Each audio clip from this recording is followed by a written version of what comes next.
আসসালামু আলাইকুম।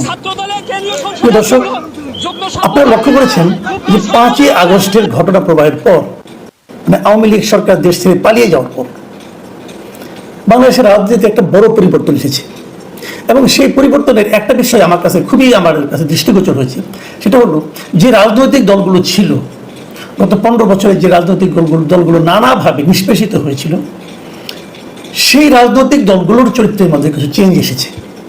কি বিএনপি, কি জাতীয় পার্টি। ধরা যাক 2008-এর আগে বিএনপির যে অবস্থান ছিল, বিএনপির যে চিন্তা ভাবনা ছিল, বিএনপির যে কথাবার্তা ছিল, সেখানে কিন্তু আমি পরিবর্তন দেখি। একই রকম দেখি আমি জামাতে ইসলামের ক্ষেত্রেও। আমার কাছে দুটো দলের কর্মকাণ্ডকেই আগের তুলনায় অনেক বেশি আধুনিক এবং অনেক বেশি গণতান্ত্রিক বলে মনে হয়। কিছু কিছু ক্ষেত্রে তারা অনেক ছাড় দিতেও তাদের আমি দেখছি। এটা খুব পজিটিভ দিক। বিএনপি নিয়ে আমি অনেকবার কথা বলেছি, জামাতকে নিয়ে খুব একটা বলা হয়নি। এটা নিয়ে অনেকে প্রশ্ন করেছেন, এই জামাতকে নিয়ে কেন আমি কথা বলি না, আমি কি তাহলে জামাতের দালাল হয়ে গেলাম কিনা, এটসেট্রা। আমার এখানে করেছেন অনেকে। তো আজকে আমি জামাতকে নিয়ে কিছু কথা বলবো।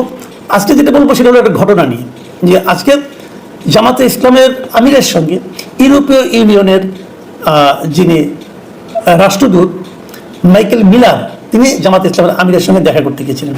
একটু বলে নেই, আমি চেষ্টা করবো আগামীকালকে জামাতের আরেকটা বিষয় নিয়ে কথা বলতে। ওটা জামাতের একটা কাজ আমার খুব পছন্দ হয়েছে, সেই পছন্দটা নিয়ে কালকে আমি কথা বলবো। আমরা আশা করবো কালকে অনুষ্ঠানটা আপনারা দেখবেন। যাই হোক, আজকে যেটা বলছিলাম সেটা বলি। তো এই যে মাইকেল মিলার যখন ডক্টর শফিকুর রহমানের সঙ্গে দেখা করলেন, সেখানে কি আলাপ হয়েছে না হয়েছে, ওখানে শফিকুর রহমান সাহেবের সঙ্গে জামাতের অন্যান্য সিনিয়র লিডাররাও ছিলেন, সবার সঙ্গে আলাপ হয়েছে। এবং তারপর যখন চলে গেছেন, তখন এটা নিয়ে সাংবাদিকদের ব্রিফ করেছেন জামাত ইসলামের নায়েবে আমির ডাক্তার সৈয়দ আবদুল্লাহ মোহাম্মদ তাহের। ডাক্তার সৈয়দ আবদুল্লাহ মোহাম্মদ তাহের বেশ ভালো বলেন, গুছিয়ে বলতে পারেন, রসিকতাও ভালো করতে পারেন। তো আবদুল্লাহ মোহাম্মদ তাহের যখন ব্রিফিং করেন, সেই ব্রিফিংয়ে উনি কতগুলি কথা বলেছেন। সেই কথাগুলি কি, তিনি যে কথাটা বলার চেষ্টা করেছেন যে যখনই আমরা কারোর সঙ্গে মিলিত হই, তো আমাদের জন্য খুব কমন 3টা প্রশ্ন থাকে। মানে এই প্রশ্নগুলো তারা করেই, কমন 3টা প্রশ্নই থাকে। যেমন ওনার কথাটা আমি আপনাদের পড়ে শোনাই। উনি কি বলেছেন, তিনি বলেছেন যে জামাতে ইসলামের প্রতি সবার 3-4টি প্রশ্ন থাকে। একটা হলো ওমেন পজিশন জামায়াতে ইসলামী, মানে জামাতে ইসলামের মধ্যে নারীর কি অবস্থান।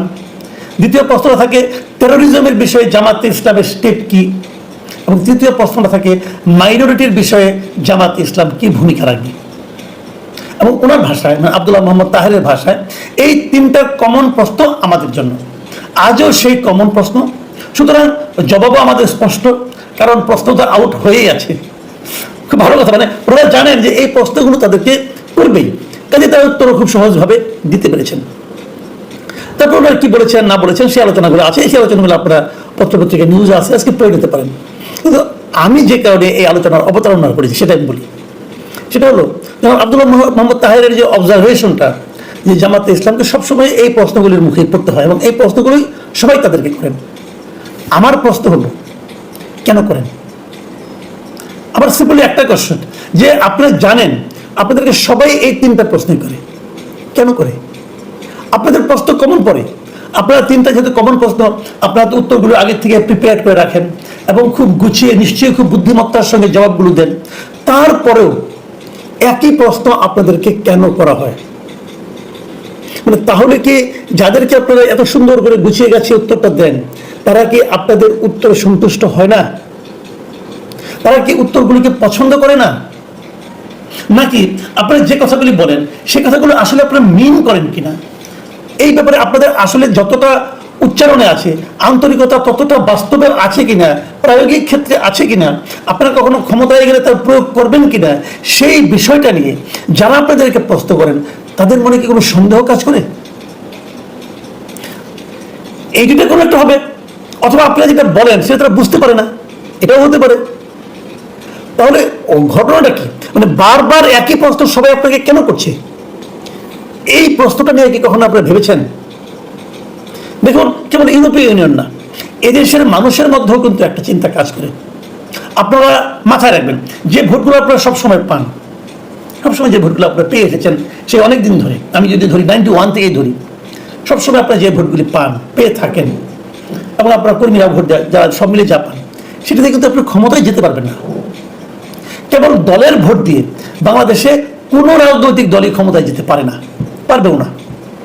ক্ষমতায় যেতে হলে আপনাদের দলের বাইরের যারা কোনো দল করে না এমন সাধারণ মানুষের ভোট লাগবে। সেই ভোটগুলিকে আপনারা সংগ্রহ করতে পারবেন? সেই ভোটগুলি কখন আসে? দুটো ক্ষেত্রে আসে। একটা হলো যারা নাকি অলরেডি এক্সিস্টিং পার্টি, যারা ক্ষমতাসীন পার্টি, তাদের উপর যখন মানুষ বীতশ্রদ্ধ হয়ে যায় তখন ওইখান থেকে ভোটগুলি শিফট হয়ে যায়। কোথায় যায়? তারা দেখে এই সম্ভাবনাময় দল কারা, কাদেরকে ভোট দিয়ে তারা ক্ষমতায় যেতে পারবে, অথবা কারা আমার কথা বলতেছে, অথবা কাদের কথা আমরা বুঝি। তো ওই যে তিনটা প্রশ্ন অথবা চারটা প্রশ্ন জামাতের ব্যাপারে, এই প্রশ্নগুলো কিন্তু সাধারণ মানুষের মধ্যেও আছে। আপনারা উত্তর দিচ্ছেন, কোনো সমস্যা নাই।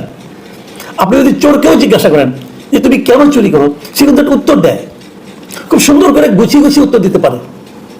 এবং মিথ্যা বলার একটা ব্যাপার আছে, আপনি জানেন নিশ্চয়ই। সত্য কথা বলার চেয়ে কিন্তু মিথ্যা কথা বেশি সুন্দর শোনায়, এবং একটু গুছিয়ে বলা যায়। সত্য কথা তো আপনি নতুন কিছু ঢুকাতে পারবেন না, মিথ্যা কথা তো যা ইচ্ছে তা ঢুকাতে পারবেন, সুন্দর করে গুছিয়ে গুছিয়ে কিন্তু বলা যায়। কিন্তু যে কথাটা আপনি বললেন সবাই কিছুটা বিশ্বাস করলো, এই বিশ্বাসটা হচ্ছে জরুরি। ক্ষমতায় যাওয়ার জন্য এই বিশ্বাসটা ইম্পর্টেন্ট।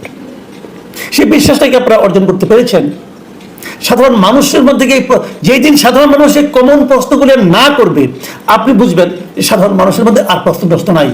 আপনারা যে ব্যাখ্যা দিয়েছেন, ব্যাখ্যা তারা মেনেছে, কিন্তু আপনারা ব্যাখ্যা দিয়ে যাচ্ছেন, ব্যাখ্যা দিয়ে আপনারা সন্তুষ্ট হচ্ছেন, কিন্তু যাকে ব্যাখ্যা দিচ্ছেন তারা সন্তুষ্ট হচ্ছে না। আবার যখন দেখা হচ্ছে আবার ওই একই প্রশ্ন করছে, তখন বুঝতে হবে ব্যাখ্যায় গলদ আছে। আপনারা হ্যাপি, আপনারা পরস্পরের পিঠ চাপড়াচ্ছেন, বলছেন বাহ খুব সুন্দর ব্যাখ্যা দিয়েছি বলছেন, কিন্তু আবার প্রশ্নটা আসে কেন, বারবার কেন একই প্রশ্ন ওঠে আপনাদের বিরুদ্ধে? এই কথাটা কিন্তু ভাবতে হবে। তিনটা প্রশ্ন আলোচনা হয়েছে, কিন্তু চতুর্থ প্রশ্নটা কি, এটা আব্দুল্লাহ মোহাম্মদ তাহের দেননি, আমি দিই।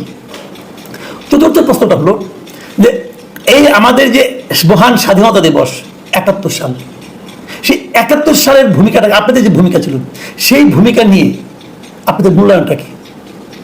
এগুলো চতুর্থ এবং গুরুত্বপূর্ণ প্রশ্ন আমাদের ভোটারদের জন্য। আমিও জানতে চাই এই প্রশ্নটা, আপনাদের ৭১-এর ভূমিকাটা নিয়ে আপনারা কি ভাবছেন, কি বলছেন, কিভাবে মূল্যায়ন করছেন?